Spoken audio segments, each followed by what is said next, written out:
Alô você que está chegando por aí nesta sexta-feira aqui neste maravilhoso estádio, onde inclusive conseguimos fazer uma belíssima combinação de cores, tricolores. E é assim que começa o Tudo às Claras, que normalmente acontece na quinta, hoje na sexta-feira respondendo as perguntas de vocês. Eu estou aqui no San Mamés, inclusive não posso mostrar o campo para vocês, está rolando o treino do Barcelona. Neste sábado temos final de Champions feminina entre Barcelona e Lyon. E temos muitas perguntas por aqui. Este aqui é o meu estádio de número 52, se eu não me engano. E aproveitar aqui para não deixar vocês sem respostas. Normalmente respondo na quinta-feira, hoje por conta da logística, vamos de sexta-feira mesmo. E vamos começando por aqui. Justamente o Victor Lopes Santos pergunta se vale a pena colocar Bilbao no roteiro de viagem. Victor, Bilbao é uma cidade bem interessante. O País Basco, tá? Que é o norte da Espanha, já chegando ali na França, é uma região bem interessante, tem uma cultura muito própria, tem o próprio idioma, né? Assim como, enfim, a Catalunha tem o catalão, aqui o País Basco tem o euskara, que é um idioma muito diferente do nosso. Ele não é baseado na mesma estrutura dos outros idiomas que vêm de base latina, então é bem diferente pra gente. E é um país bem interessante, com uma cultura muito típica. Se você vai fazer uma viagem com mais tempo, claro que você vem a primeira vez para a Espanha, por exemplo, eu diria para fazer Madrid e Barcelona.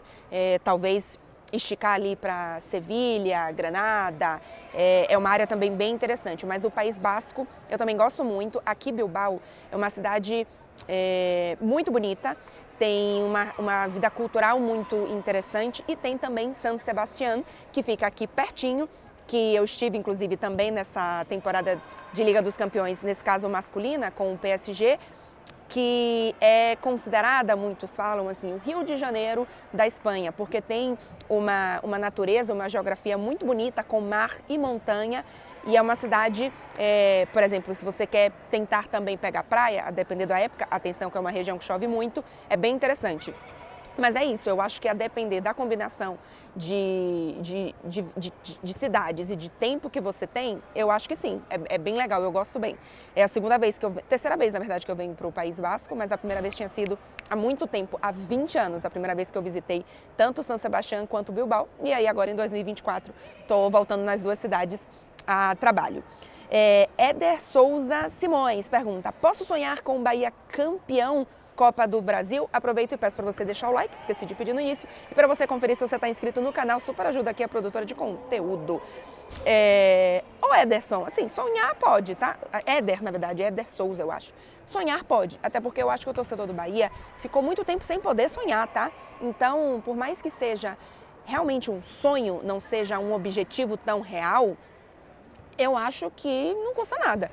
Se a gente for para o lado realista, aí eu acho que seria um primeiro passo muito rápido para esse Bahia. Porque se a gente pensar, por exemplo, às vezes a gente compara a Copa do Brasil e Libertadores. Caramba, os principais clubes da América do Sul são os brasileiros. A Copa Libertadores, a depender do caminho, pode ser uma carambada de brasileiros fortes, como é a Copa do Brasil.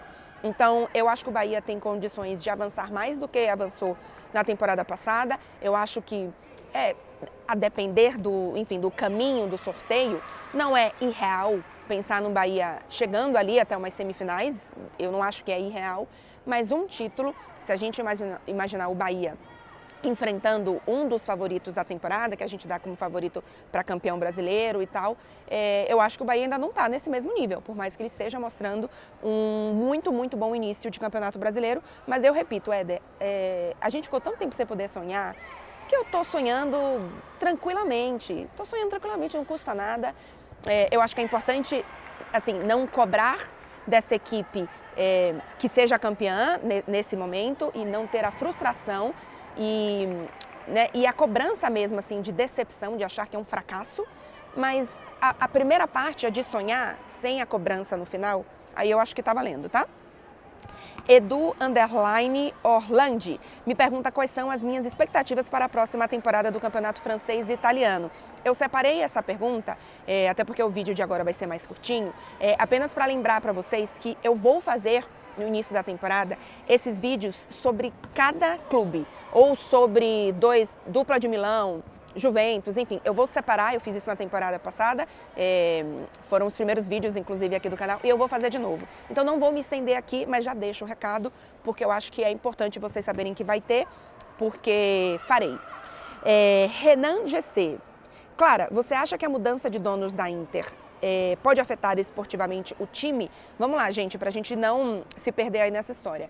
A Inter estava na propriedade da Suning, né, que é uma empresa chinesa, e ela tomou um empréstimo há alguns anos da Oaktree, que é uma empresa de investimentos americana, e não pagou esse empréstimo nessa semana. Então, a garantia era o próprio clube, né? Então, a Oaktree se tornou a proprietária da Inter. Inicialmente, eles inclusive soltaram um comunicado dizendo que não tem um interesse neste momento de vender a Internazionale, que a médio prazo, né, enfim, talvez a longo prazo isso mude, mas que a curto, médio prazo essa não é a intenção da empresa, e que tudo da parte esportiva continua igual. Então, quem cuida da parte esportiva da Inter continua igual, tá? Então a gente não deve ter grandes mudanças, nem no perfil de investimento, até porque, vamos lembrar, a Inter teve déficits muito grandes nas últimas temporadas, ainda que tenha, ele é cada ano menor, né? Mas não é ainda um clube que termina o ano no positivo. Então, a Oaktree não deve fazer nenhuma grande mudança, e eu acho que a gente deve ter uma Inter, inclusive, muito parecida na temporada que vem com a temporada atual, diferente de tantos outros times italianos que vão mudar demais para a temporada que vem, né? Juventus vai mudar de técnico, tem pergunta sobre isso aqui, deixa eu ver se eu já acho, aqui, do Santana De Niro. Empolgada para a Juventus, o Thiago Motta? Pois bem, sim, eu acho que é uma muito boa notícia para a Juventus, tá? Eu já falei aqui várias vezes que, para mim, o ciclo do Allegri, ele não só já tinha terminado, como eu acho que ele não deveria ter sido retomado. Eu acho que o trabalho do Allegri merece todo o respeito, ele é um profissional, mas esse retorno dele, para mim, já estava provado no fim da outra saída que não dava mais, já estava tudo desgastado. E ele voltou, a sensação que em um mês ele já estava totalmente desgastado de novo, assim como a diretoria, assim como os jogadores. Então, eu não gostei do retorno, e eu acho que o Thiago Motta é muito bom treinador. Eu acho que ele já estava pronto para um desafio em alto nível no campeonato italiano, porque ele ainda não tem uma experiência tão longa assim, e no campeonato italiano ele já tem essa experiência. Então, ele sobe de degrau, mas dentro do mesmo campeonato. Claro que é a primeira vez que o Thiago Motta vai treinar um time, um clube que tem uma pressão grande para ser campeão italiano, para brigar, para ser competitivo na Europa. O Juventus está de volta à Liga dos Campeões na temporada que vem, mas eu acho que é muito boa notícia para a Juventus, para os torcedores da Juventus, e vamos ver o que acontece. Então, a Juventus vai ter uma mudança grande, o Milan vai ter uma mudança grande, se despediu do Pioli e merece todas as palmas pelo que fez com esse Milan. Equipes jovens, equipes com um orçamento criativo, vou usar essa palavra porque o Milan foi criativo nesses últimos anos no mercado e ainda assim conseguiu um título italiano, uma semifinal de Liga dos Campeões, então merece todo o respeito o Pioli. Vamos ver quem é que vem por aí. Teremos também mudança no Napoli, teremos mudança no próprio Bolonha, que vai para a Liga dos Campeões, então se torna um time para a gente seguir nessa próxima temporada com mais cuidado, ainda que eu acho que vai mudar bastante. Quem mais? Talvez a Atalanta mude também, então vai ser um ano de muitas mudanças em muitas equipes, mas a Inter, para mim, será a que menos vai ter modificação. Gonoli.Rafael. Como você consegue ser sempre tão agradável e alegre sempre? Parece que você nunca tem dia ruim. Gonoli.Rafael me pergunta. Tenho muitos dias ruins, mas eu vou falar uma coisa para vocês. E eu não era assim, tá? Eu já, na minha adolescência, eu era muito mal-humoradinha. Tudo me irritava, tudo eu ficava de mau humor, tudo eu reclamava. Eu era uma pessoa muito inflexível, sabe? E eu mudei muito em relação a isso, enfim, maturidade, eu já tenho 40 anos, né, gente? Eu morei em muitos lugares diferentes, eu passei por muitos momentos em que eu estive muito tempo sozinha. E eu aprendi assim, a ser agradável comigo mesma. E isso faz com que eu seja agradável com a maioria das pessoas. Eu tenho meus dias ruins assim, inclusive, eu tenho muitos dias ruins em que eu tenho um senso de justiça, que eu tenho muita raiva de coisas que são injustas e eu choro muito quando eu tenho raiva. É a minha forma de expressar. Mas eu sei colocar para fora as minhas frustrações. Na maioria das vezes eu acho que funciona assim. Então, por exemplo, as coisas que me irritam, eu tento ali no meu canto e tal, enfim, ou com uma amiga, ou com minha mãe, ou com o Marcelo.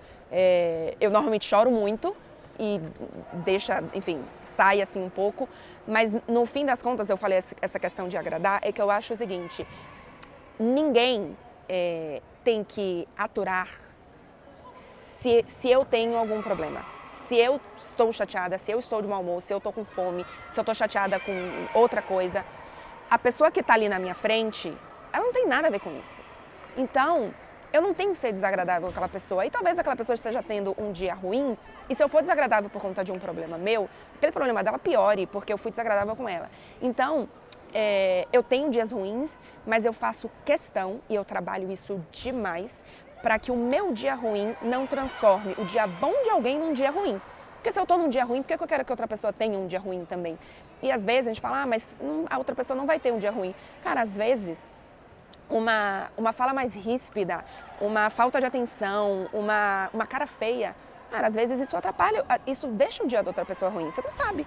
Então, eu tenho dias ruins, mas eu faço questão e eu trabalho muito para que as outras pessoas não sejam contaminadas com problemas meus. Mas eu tenho dias ruins, mas eu em geral, eu hoje aprendi que esses dias ruins sejam momentos pequenos e que na maioria das vezes eu de fato esteja aproveitando o dia, que as coisas não me afetem tanto no meu dia a dia, sabe? Eu tenho um momentinho ali de, enfim, chorar, me chatear, reclamar e tal, mas isso não vira o dia inteiro, sabe? Então é um pouco por aí, mas assim, eu não era assim não, viu? Então é um pouquinho de processo por aí, mas eu fico feliz que as pessoas achem que eu tô sempre sorridente. As pessoas, ninguém é feliz o tempo inteiro, né, gente? Mas que as pessoas achem que eu sou sempre agradável. Que, assim, a Clara vai vir, nossa, a Clara tá sempre de bom humor. Porque ninguém merece mau humor dos outros, né? Então, a não ser que talvez você seja o culpado do mau humor da pessoa, assim, com justiça, não sem justiça. Então, é um pouco disso aí. E Matheus Farias. Atalanta pode ser uma surpresa na Liga dos Campeões, assim como foi alguns times, Villarreal, Real Sociedade, Dortmund.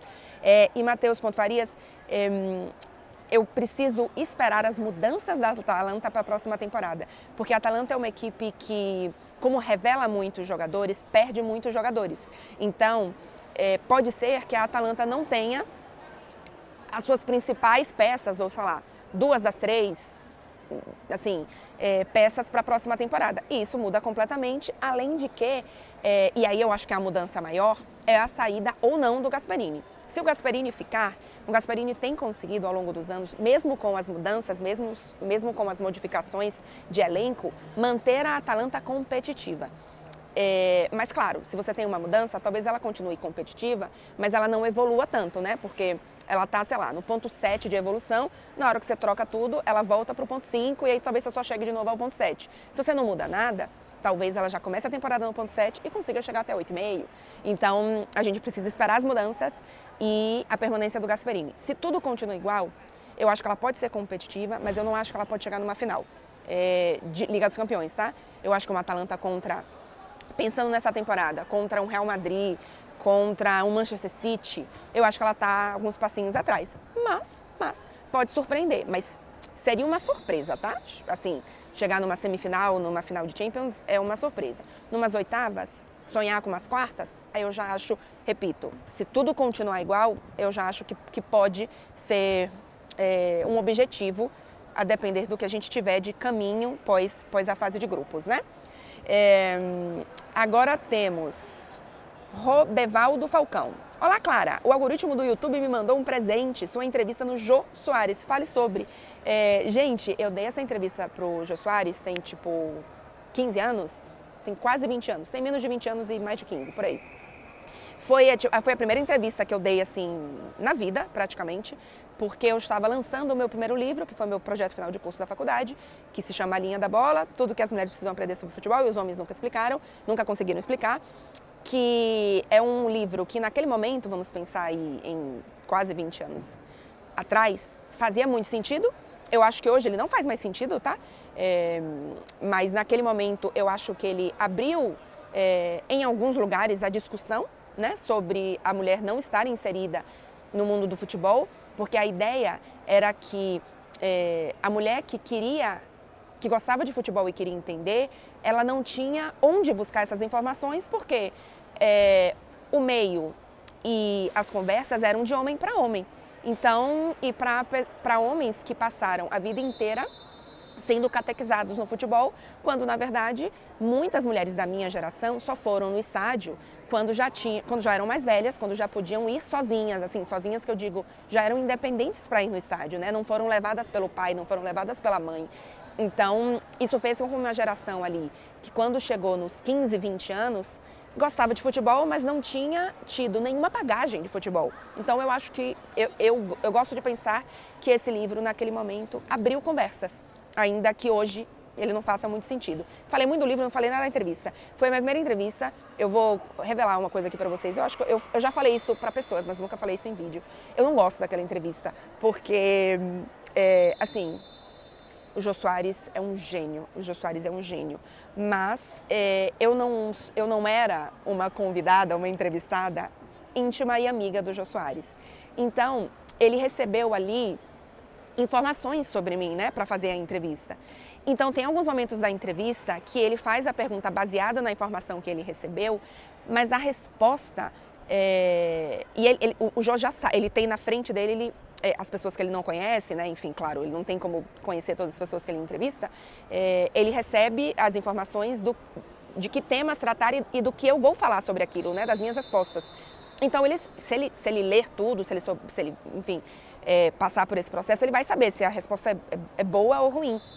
E eu acho que tem perguntas em que eu já tinha dado a resposta numa pré-entrevista, que as respostas são ruins, que não tem graça.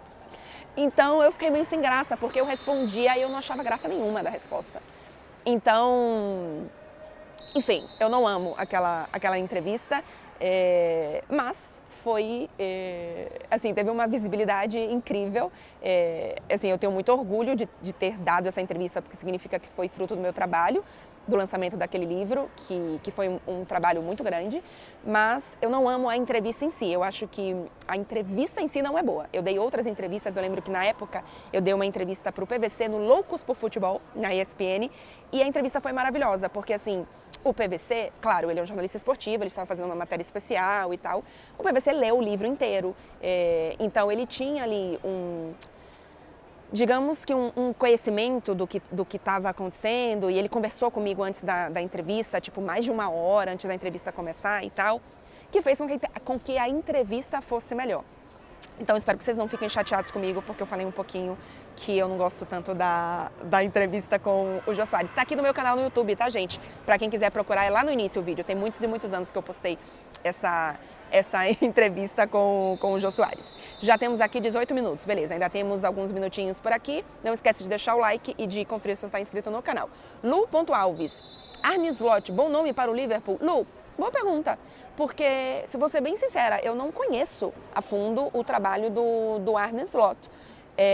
Eu acho que é uma aposta, eu acho que o Liverpool viu coisas nele ali de metodologia, de identidade, de forma de trabalhar, de jogar e tal, que faz sentido para o Liverpool, mas eu confesso que eu estou curiosa, eu não sei. Então, assim, eu não sei se é um bom nome. Eu espero que o Liverpool, acho que sim, né? Alves Rafi. Qual a diferença de uma cobertura de Liga dos Campeões feminina e masculina? Clima ao redor do estádio é igual? Bom, amanhã eu acho que a gente vai ter mais clima, amanhã sábado, que é o dia do jogo.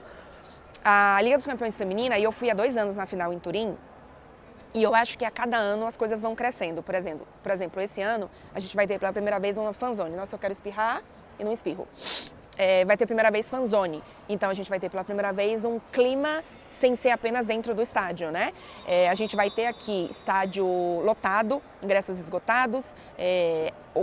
A torcida do Barcelona vai fazer uma invasão aqui, se fala em mais de 40 mil torcedores. Então eu acho que o clima ele está crescendo, ele não é igual, porque as atenções, os holofotes não são iguais. Então, por exemplo, cobertura aqui. A gente tem menos imprensa, apesar de ter muita imprensa. Eu fiquei bem feliz assim com a quantidade de imprensa nas coletivas, mas tem menos imprensa do que numa final masculina. Mas eu acho que está crescendo, tá? Eu acho que o caminho é esse. E outra diferença é que as coisas são mais tranquilas, porque tem menos imprensa, então, consequentemente, as coisas têm mais tempo, tem literalmente mais espaço atrás do gol, porque tem menos jornalistas, menos pedidos, talvez. Então, as coisas são um pouco mais tranquilas, a demanda, muitas vezes, é menor. Então, por exemplo, a gente tem um pré-jogo de Liga dos Campeões masculina de 2 horas. Acho que são 2 horas, não sei se aumentou. Essa final da Champions masculina não estarei, não estou fazendo cobertura, então não estou com os detalhes, tá? Mas normalmente são 2 horas, eu acho. E aqui a gente vai ter meia hora de pré-jogo. Então a gente entende que nesse momento ainda existe uma diferença, mas estamos lutando, estamos trabalhando para que isso cada vez se torne mais igual. Pergunta do Leonardo Cardoso. Clara, tudo bom? Tudo bem. Vou ficar 11 horas no aeroporto Charles de Gaulle. Dica do que fazer? Leonardo Cardoso, vai em Paris, hein? A não ser que você, sei lá, mas vai em Paris, 11 horas lá para ser em Paris. Pega o trem, o trem para no centro da cidade. Eu não lembro mais quanto tempo é, mas, sei lá, 40 minutos, 50 minutos no máximo. Vai chegar no centro da cidade, fica no entorno desse centro. Se eu não me engano, do Charles de Gaulle você vai parar mais ou menos perto da Notre Dame. Então dá para dar uma volta na Notre Dame. Não sei quando mas se for agora no verão, vai tomar um sorvete na Maison Bertillon. Escreve Bertillon com 2 L's, que para mim é o melhor sorvete que eu já tomei na minha vida, em especial o de baunilha. E dá uma volta por ali no Rio Sena. Assim, não cria uma expectativa, por exemplo, de entrar em museu e nada disso. Mas vai no centro, dá uma volta na Notre Dame, toma um sorvete ou almoça ali, a depender do horário, na beira do Sena, se for ali verão em especial, mas não sai muito da região e sai com bastante antecedência de volta para o seu voo, porque o que acontece muitas vezes no transporte gigante de Paris é que às vezes tem alguma interrupção ali no metrô, porque alguém esqueceu uma mala e aí pode ser terrorismo e aí precisa parar tudo. Ou enfim, acontece alguma coisa na estação. Então dá um tempinho, assim, se é 40 minutos, não conta ali 1 hora. Se é 40 minutos, conta ali 1h30, por aí. Mas assim, se você tem 11 horas e você coloca aí 2 horas para ir, 2 horas para voltar, cara, tu tem muito tempo em Paris. Dá tempo bonito de passear, de sentar para almoçar, enfim, no seu horário, e vale a pena. Mas eu faria uma volta ali pela Notre Dame, uma volta ali no Sena. Dá para, se quiser passear um pouco mais, passeia no Marais, se escreve Marais, né? Não sei se você conhece o bairrozinho. Vai na Place des Vosges também, que é a minha praça favorita em Paris, então fica aí essa dica. E pergunta agora do Sérgio Thiago Menezes, qual o seu maior desafio como correspondente? Como correspondente geral, o meu maior desafio, eu acho que é sempre trazer nas minhas informações algo que só eu posso trazer, que só uma pessoa que está morando em Paris, que só uma pessoa que estava morando na Itália pode trazer. E isso é vivenciar, é se inserir na cultura, é conversar com as pessoas, é sensação. São coisas que quem está no Brasil não pode trazer. Porque, quantos gols o atacante fez? Cara, uma pessoa no Brasil, na Austrália, na Tanzânia, pode dar essa informação. Mas a torcida aplaude aquele jogador quando quando o speaker do estádio fala o nome dele, ele é o mais aplaudido? Talvez só quem esteja no estádio consiga dar essa informação. Então, eu acho que, no geral, essa é a maior... O que você perguntou? O maior desafio. Mas, pessoalmente, o meu maior desafio são entrevistas. Porque eu falei aquele negócio do início lá no vídeo de agradar e tal. Eu sou uma pessoa que eu gosto de agradar. Eu não gosto de confronto e eu não gosto de desafiar pessoas. Eu não gosto de criar clima, digamos assim. Então, muitas vezes é preciso no jornalismo fazer perguntas mais duras. E não é pergunta de sacanagem, mas perguntas mais duras, perguntas, às vezes, que o entrevistado não quer responder, né? Mas você precisa fazer. E, na maioria das vezes, ou eu sempre tento fazer quando é meu papel como jornalista, mas eu não gosto. Então, não é algo natural para mim. Eu acho que tem outros perfis, até dentro dos correspondentes, que gosta desse desafio, do confronto, de buscar, sabe, o desconforto do entrevistado muitas vezes. Eu não sou assim. Então, eu preciso muitas vezes que isso seja trabalhado antes da entrevista. Tipo assim, tenho 4 perguntas com X pessoa. Eu faço, botei ali na minha cabeça as 4 perguntas. Aí eu faço. Essas 4 perguntas são as melhores que eu posso fazer? Tem alguma coisa aqui que eu deveria estar perguntando e que eu não estou perguntando porque eu não quero desagradar essa pessoa? E muitas vezes eu preciso mudar, porque eu percebo que as minhas primeiras perguntas são perguntas muito agradáveis, porque eu sou uma pessoa agradável. Enfim, então talvez pessoalmente seja o meu maior desafio profissional. Existem outras coisas mais ligadas à vida pessoal, a desejos, à vontade, mas profissionalmente, pensando numa parte técnica, digamos assim, talvez seja o meu maior desafio. É isso, gente, 26 minutos por aqui. Esse vídeo é mais rapidinho porque estamos em plena prévia de final de Liga dos Campeões. Antes de sair do vídeo, deixa o like aqui, confere se você está inscrito no canal. Vamos ver o que vamos fazer ainda nesse final de semana. Na semana que vem já vai ter um conteúdo que vocês pediram, tá? Vamos fazer aqui melhores da temporada, o clareou da temporada e outros conteúdos mais factuais com as trocas de técnico, vamos ver o que acontece, mas vai rolar vídeo por aqui até o meio da semana que vem e aí na final da Liga dos Campeões na semana que vem provavelmente não farei muita coisa não, viu gente? Farei exatamente o contrário na verdade. Se depender de mim, estarei tomando champanhe por aí. Volto com novidades, especialmente lá no meu Instagram na semana que vem, @claroalbuquerque, se você não me segue por lá. E é isso, gente. Nos vemos no próximo vídeo. Obrigada para quem está aqui até agora e até mais.